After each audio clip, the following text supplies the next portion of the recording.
El corazón late por última vez, y entonces un silencio profundo lo envuelve todo. Pero no es cualquier silencio. Es un eco que ha viajado a lo largo de los siglos, cargado con una de las preguntas más inquietantes que ha acompañado a la humanidad desde el inicio de los tiempos. ¿Qué sucede realmente cuando cruzamos el umbral de la muerte? Ese instante final, ese suspiro postrero, marca el inicio de un misterio que ni la ciencia moderna ha logrado descifrar del todo. La muerte, inevitable y universal, toca a cada ser humano sin excepción. Todos los días, miles de personas parten hacia lo desconocido, dejando atrás todo lo que conocieron. Y aunque intentamos evitar pensarlo, lo cierto es que un día también será nuestro turno. Muchos han ofrecido respuestas. Algunos aseguran que todo se vuelve oscuridad. Otros hablan de luz intensa, túneles brillantes o incluso de un juicio inmediato. Pero, ¿qué es verdad y qué es especulación? ¿Y si esas ideas populares que hemos escuchado repetidamente estuvieran cubriendo lo que la Biblia realmente enseña? Con el paso de los siglos, algunas creencias se han mezclado con tradiciones y conceptos externos, opacando lo que originalmente fue revelado en las Escrituras. Por eso, en esta exploración no te compartiré opiniones personales ni teorías humanas. Hoy te invito a embarcarte conmigo en un viaje profundo y transformador, no hacia filosofías abstractas, sino hacia la fuente que millones consideran la guía más confiable de la verdad eterna, la palabra de Dios. A lo largo de este recorrido, descubriremos paso a paso lo que realmente revelan las Escrituras sobre el destino de quienes parten de esta vida. ¿A dónde van? ¿Qué experimentan? ¿Existe conciencia después del último aliento? Prepárate para ver este tema con nuevos ojos, porque lo que vas a aprender aquí podría cambiar tu perspectiva para siempre. Y si tú, como nosotros en leyendas y milagros bíblicos, estás en busca de claridad, de respuestas firmes basadas en la verdad bíblica y no en suposiciones, te animo a que nos acompañes hasta el final de este video. Suscríbete ahora mismo al canal, activa la campanita y deja tu me gusta, porque con tu apoyo este mensaje puede llegar a más personas que también están buscando luz en medio de tanta confusión espiritual. Desde lo más profundo de mi corazón, gracias por estar aquí. Ahora bien, para entender correctamente lo que sucede al morir, debemos mirar hacia atrás, hacia aquellos hombres y mujeres que, hace miles de años, escribieron bajo inspiración divina lo que sabían sobre la muerte. Para ellos, la muerte no era un tema tabú ni una invención moderna. Era una realidad palpable, constante, muchas veces dolorosa y absolutamente inevitable. En el libro de Génesis, capítulo 3, versículo 19, después de la desobediencia del ser humano, se nos deja una declaración crucial que ha marcado la condición de nuestra existencia desde entonces. Con el sudor de tu frente comerás tu pan hasta que vuelvas a la tierra, porque de ella fuiste formado, pues polvo eres, y al polvo volverás. Esta frase no es meramente simbólica. Revela una verdad contundente. Nuestra vida física tiene un límite, y nuestro cuerpo está destinado a retornar a su origen. Para los antiguos escritores del Antiguo Testamento, la muerte conducía al Seol, un término hebreo que no debe confundirse con imágenes modernas de tormento eterno.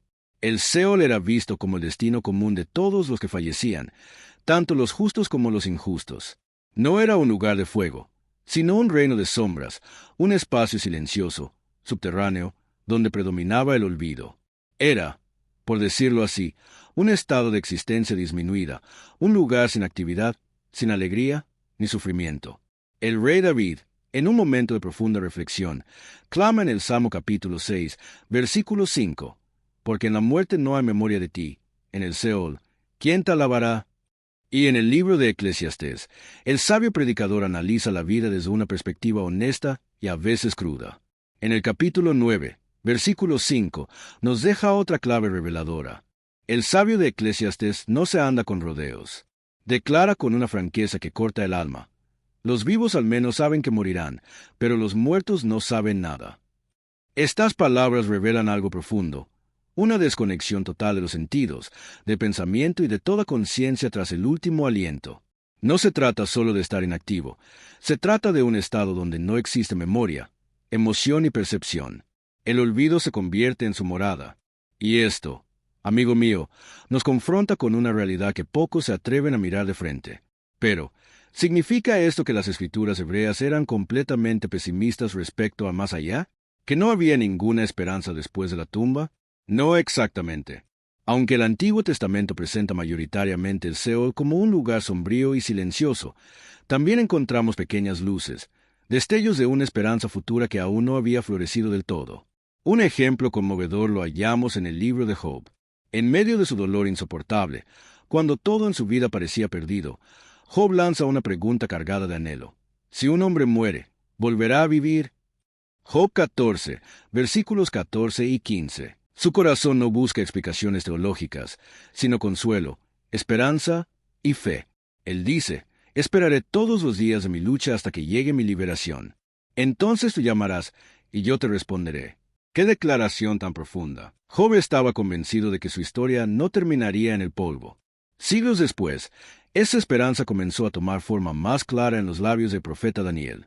En el capítulo 12, versículo 2, se nos entrega una revelación poderosa. Y muchos de los que duermen en el polvo de la tierra serán despertados, unos para vida eterna y otros para vergüenza y confusión perpetua. Por primera vez en el texto bíblico, la idea de una resurrección universal queda explícitamente expresada. Y lo más interesante es que Daniel no habla de la muerte como un final definitivo, sino como un sueño del cual se puede despertar. Esa imagen del sueño como metáfora de la muerte no es exclusiva del Nuevo Testamento. Ya el rey David, en el Salmo 13, versículo 3, suplica, «Mira y respóndeme, oh Señor mi Dios, ilumina mis ojos, no sea que duerma de muerte». Aquí, la muerte es descrita como un sueño profundo, una pausa a la conciencia, no como un castigo eterno. Esta visión prepara el terreno para una comprensión más completa que llegará con el Nuevo Testamento. Cuando llegamos a los Evangelios, la conversación sobre la muerte se transforma por completo. Jesús trae una luz completamente nueva, enseñando no solo sobre la muerte, sino sobre la victoria sobre ella. Un ejemplo revelador lo encontramos en la historia de Lázaro. Cuando Lázaro muere, Jesús no dice que él ya está en el cielo, ni que su alma está consciente sufriendo o gozando. En Juan, capítulo 11, versículos del 11 a 14, Jesús dice claramente, «Nuestro amigo Lázaro duerme, pero voy a despertarlo». Los discípulos no entienden y creen que habla de un descanso literal, pero el texto aclara que Jesús se refería a su muerte. Entonces, para disipar toda duda, les dice directamente, «Lázaro ha muerto». Sin embargo, Jesús mantiene el lenguaje del sueño, indicando que Él tiene poder para despertarlo, es decir, resucitarlo. Y aquí llegamos a uno de los versículos más discutidos en el cristianismo, las palabras de Jesús al hombre arrepentido en la cruz. En Lucas, capítulo 23, versículo 43, Jesús le dice, «De cierto te digo que hoy estarás conmigo en el paraíso». Esta declaración ha sido interpretada por muchos como una prueba de que el paraíso es alcanzado inmediatamente tras morir. Pero debemos ser justos con el contexto. En el griego original, no había comas ni puntos. Eso significa que la palabra hoy puede modificar tanto el te digo como estarás. Es decir, Jesús podría estar diciendo, «Hoy te aseguro que estarás conmigo en el paraíso», sin especificar cuándo sucedería eso. Además, ¿qué significa exactamente paraíso en este contexto? ¿Es una morada consciente inmediata? ¿O es una promesa de redención futura al final de los tiempos? Estas preguntas exigen una lectura profunda y coherente con todo el mensaje bíblico, no solo con una frase aislada. Otra historia que ha generado mucho debate es la parábola del hombre rico y Lázaro, relatada en Lucas, capítulo 16, versículos del 19 al 31. Allí, Jesús describe a un mendigo llamado Lázaro siendo llevado al seno de Abraham, mientras el hombre rico sufre tormento en el Hades. Incluso se establece un diálogo entre ambos. ¿Pero es esta escena una descripción literal del más allá, o una parábola con fines didácticos? Es importante recordar que Jesús utilizaba parábolas, historias simbólicas, para enseñar verdades espirituales. No podemos tomar cada elemento literalmente como si describiera un mapa geográfico del mundo después de la muerte. Muchos expertos consideran que esta parábola tenía como propósito confrontar la arrogancia de los fariseos y enseñar que las riquezas no garantizan el favor divino. Querido espectador, este viaje apenas comienza. La Biblia tiene mucho más que decir sobre el destino del ser humano tras la muerte, y lo que viene a continuación puede cambiar tu forma de ver la vida, la fe y la eternidad. No olvidemos que las parábolas que Jesús compartía tenían un objetivo claro: revelar verdades morales profundas de forma sencilla y poderosa. En el caso específico de la historia del hombre rico y Lázaro, el propósito no es ofrecer un mapa literal del más allá, sino llamar nuestra atención sobre el peligro de la riqueza sin compasión, la indiferencia ante el sufrimiento humano, y la urgencia de escuchar y obedecer las Escrituras mientras aún tenemos vida. Tomar cada detalle de esa parábola como una descripción exacta del estado después de la muerte puede llevarnos a malinterpretaciones y entrar en conflicto con pasajes mucho más claros y directos de la Biblia. Es aquí donde el apóstol Pablo, cuya enseñanza forma una parte esencial del Nuevo Testamento, aporta un enfoque coherente y esperanzador sobre lo que sucede a quienes han muerto en la fe. En su primera carta a los Tesalonicenses, capítulo 4, versículos 13 y 14, Pablo escribe con ternura a los creyentes de Tesalónica: «No queremos que ignoren, hermanos, lo que ocurre con los que duermen, para que no se entristezcan como los demás que no tienen esperanza. Porque si creemos que Jesús murió y resucitó, así también traerá Dios con él a los que durmieron en Jesús». Observa cómo Pablo une directamente el concepto del sueño con la esperanza futura, anclando todo en la resurrección gloriosa de Cristo.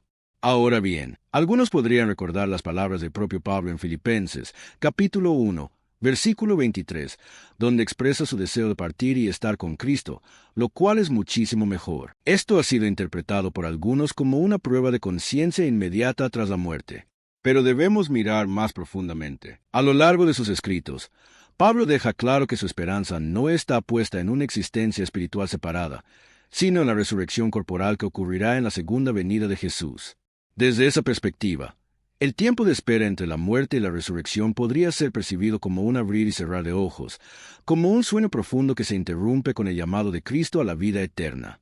Es una tensión teológica que debemos aceptar sin forzar conclusiones absolutas. Si el propio texto sagrado no establece una secuencia con precisión matemática, no nos corresponde imponerla. Debemos dejar espacio para el misterio dentro de la revelación. El Nuevo Testamento también emplea el término griego Hades, equivalente al hebreo Seol, en el famoso discurso de Pedro durante el día de Pentecostés, registrado en el libro de los Hechos, capítulo 2, versículos 27 y 31. Él cita el Salmo 16 para hablar de la resurrección de Jesús. «Porque no dejarás mi alma en el Hades, ni permitirás que tu santo vea corrupción». Pedro declara que esta profecía se refería a Cristo, cuya alma no fue dejada en ese lugar de espera, y cuyo cuerpo no experimentó descomposición. Aquí, el Hades aparece como un estado temporal, un lugar de espera donde el ser de Jesús estuvo entre su muerte y su resurrección. No es un sitio de castigo ni de gloria definitiva, sino una estación intermedia, desde la cual fue liberado. Esto refuerza la idea de que existe una espera entre la muerte y los eventos finales. Estas metáforas y expresiones, el sueño, el Hades, el Seol,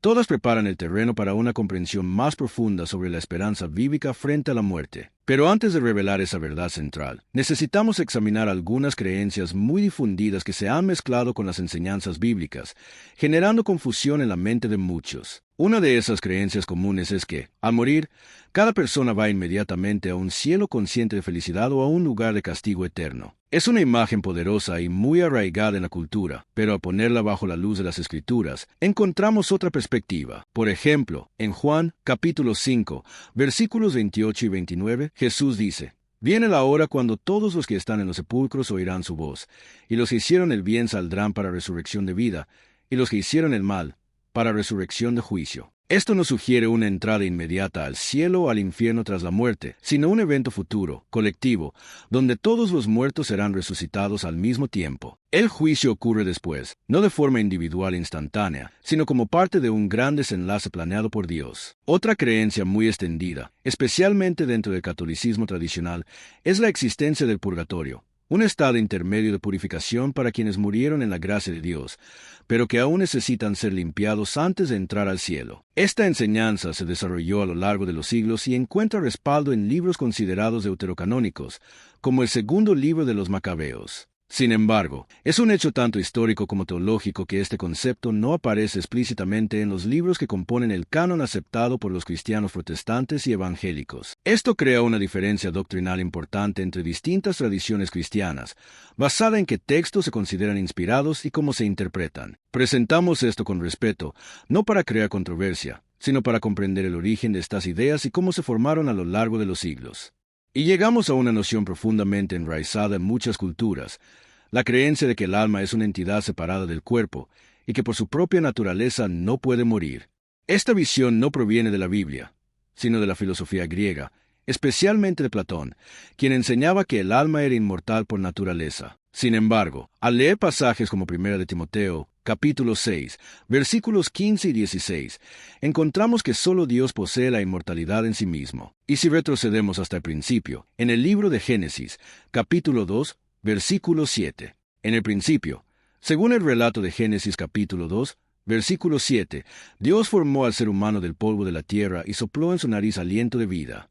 Y así, el hombre se convirtió en un ser viviente. La palabra hebrea usada aquí es nefes, comúnmente traducida como alma, pero su significado es mucho más amplio. Nefes no se refiere a una entidad flotante separada del cuerpo, sino a la persona completa, un ser integral, físico y espiritual, creado por Dios con propósito. Esto nos lleva a una conclusión impactante pero profundamente bíblica. La inmortalidad no es algo inherente al ser humano. No nacemos con una alma inmortal, como muchas filosofías han enseñado, sino que la vida eterna es un regalo divino, una dádiva otorgada por Dios y ligada directamente a la resurrección prometida. Es decir, no poseemos inmortalidad por naturaleza, sino que esperamos por ella como parte del plan redentor. Diversos pasajes de las Escrituras refuerzan esta comprensión. Por ejemplo, Eclesiastés capítulo 9, versículo 5, declara, «Los muertos nada saben». El Salmo 146, versículo 4, añade, «Sale su aliento y vuelve a la tierra, en ese mismo día perecen sus pensamientos». Y en el Evangelio de Juan, capítulo 11, cuando Jesús se refiere a la muerte de Lázaro, la llama claramente sueño. Todo esto sugiere que el estado de los muertos es de inconsciencia, sin conciencia del paso del tiempo, aguardando la resurrección prometida. Este concepto, conocido como el sueño del alma o mortalismo cristiano, no es una idea moderna ni marginal. A lo largo de los siglos, ha sido defendida por numerosos teólogos y comunidades cristianas fieles a las Escrituras. No es una invención filosófica, sino una interpretación directa de la Biblia misma. Esta visión ofrece una forma coherente de armonizar los muchos textos que describen la muerte como un estado de pausa, y no como una transición consciente a otra forma de vida. Pero, ¿qué ocurre con esa necesidad humana de comunicarse con los que han partido? Muchos, impulsados por el dolor de una pérdida o por simple curiosidad, son tentados a buscar contacto con los muertos. Sin embargo, la Biblia es contundente en este aspecto. En Deuteronomio capítulo 18, versículos del 10 al 12, se prohíbe claramente cualquier intento de consultar a los muertos, calificándolo como una práctica rechazada por Dios. En Isaías capítulo 8, versículo 19, el profeta lanza una pregunta retórica poderosa. ¿No consultará el pueblo a su Dios? ¿Consultará a los muertos por los vivos? Estas advertencias nos invitan a confiar únicamente en Dios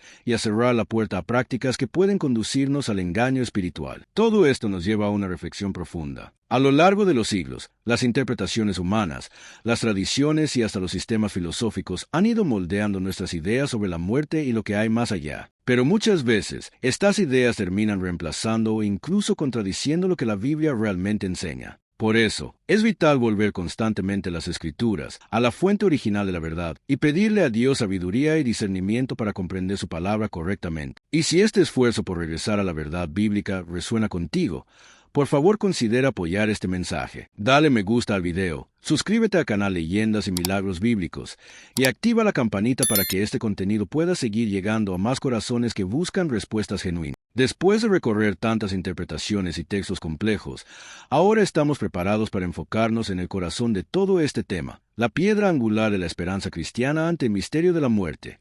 Y esta esperanza no se centra en un cielo distante ni en explicaciones filosóficas. Está profundamente arraigada en un acontecimiento glorioso que lo transforma todo, la resurrección de los muertos. Cuando analizamos el Nuevo Testamento con atención, descubrimos que ni Jesús ni los apóstoles dedican tiempo a describir minuciosamente lo que sucede justo después de morir. En cambio, su énfasis es claro y constante. Proclaman la futura y gloriosa resurrección. Ese es el verdadero centro de la fe cristiana. En 1 Corintios, capítulo 15, versículos del 16 al 19, Pablo lo deja muy claro. Si los muertos no resucitan, entonces Cristo tampoco ha resucitado. Y si Cristo no ha resucitado, nuestra fe es inútil. Si solo en esta vida esperamos en Cristo, somos los más dignos de compasión entre todos los hombres. La fe cristiana se sostiene, o cae, con la resurrección. Y la resurrección de Jesús no es simplemente un hecho asombroso del pasado, es la garantía de nuestra propia victoria sobre la muerte. En los versículos 20 a 23 del mismo capítulo, Pablo escribe, «Cristo ha resucitado de entre los muertos como primicia de los que durmieron. Porque así como en Adán todos mueren, en Cristo todos serán vivificados. Pero cada uno en su debido orden.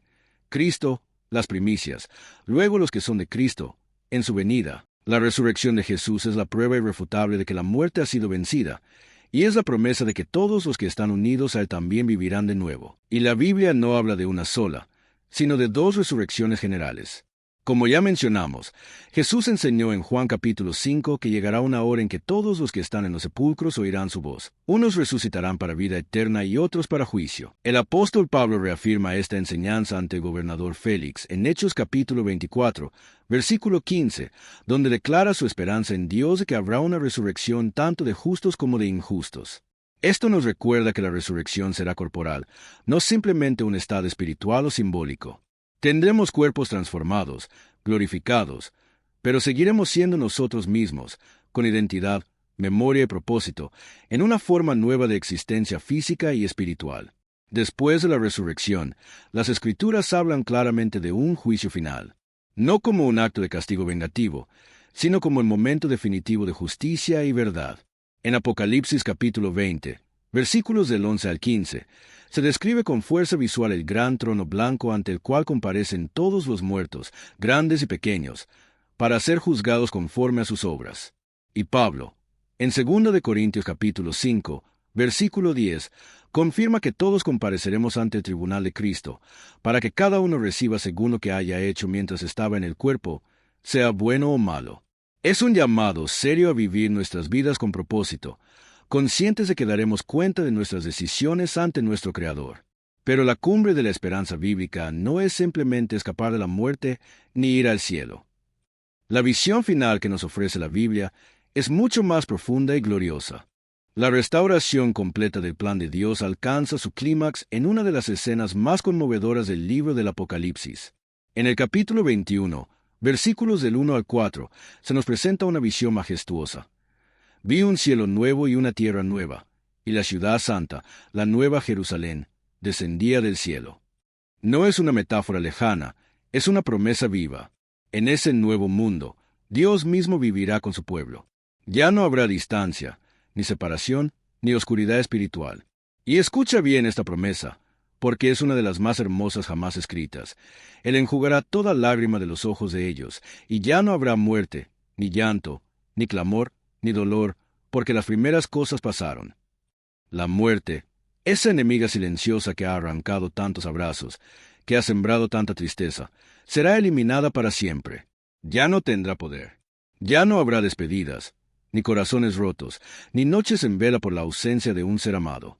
Este es el corazón de la esperanza cristiana, no un escape de la realidad, sino una redención total, una vida eterna, real, tangible, donde seremos restaurados completamente, cuerpo y alma, para vivir en perfecta comunión con nuestro Creador y con todos los redimidos, en un mundo renovado, sin pecado ni sufrimiento.